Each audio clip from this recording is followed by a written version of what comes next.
It's Thursday, July 25th. The International Space Station's Expedition 36 crew members have split their attention today among continuing science operations, their daily maintenance of their home on orbit, and preparations for the departure of one of their cargo ships. The hatch to the Russian cargo craft Progress 50 was closed on Wednesday morning after the crew members had finished filling that vehicle with trash and other items that are no longer needed on board.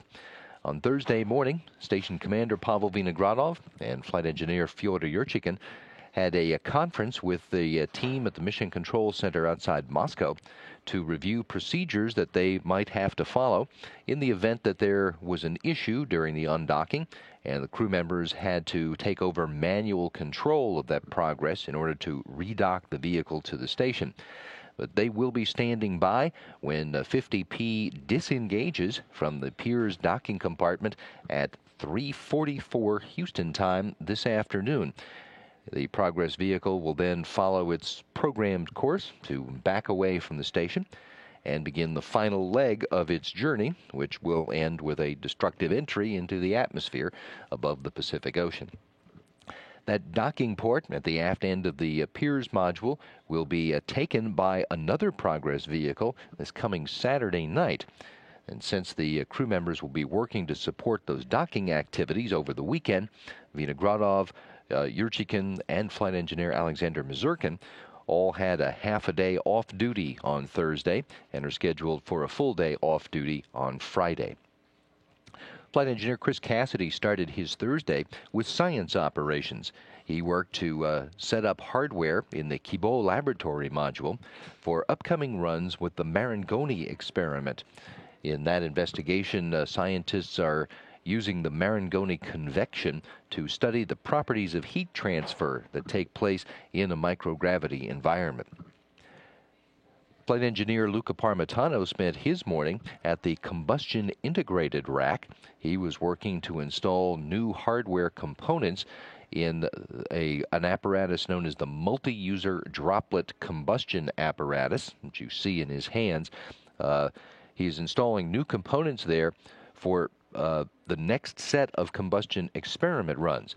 There are several such investigations currently on the schedule, all of them dedicated to learning the details about how different fuels burn in the absence of gravity. That's all designed to improve fire safety and fire suppression techniques, but also to increase the efficiency of engines which use liquid fuels. The plan for Flight Engineer Karen Nyberg's morning was devoted to preparing for next month's arrival of the H-2 transfer vehicle. That is the fourth cargo ship to the station provided by the Japan Aerospace Exploration Agency. Nyberg and the Japanese flight control team ran into some difficulties powering up the HTV's hardware control panel on both the primary and the backup system. There is a cable that is suspected of being bad. Well, there are several other spare cables on board, but the troubleshooting of that apparatus is still underway. Nyberg also spent time checking out the laptop computer that she'll use in her refresher training of HTV grapple and berthing operations. She'll be at the command of the station's arm for those operations next month.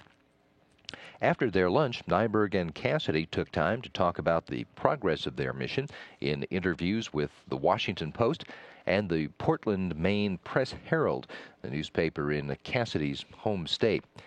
Throughout the day, all 6 crew members got in their 2 exercise sessions, getting a workout either on a stationary bike, a treadmill, or resistive exercise, something that all crew members do every day in order to keep generally fit, and also to try to keep them in good shape for when they encounter gravity again at the end of their missions.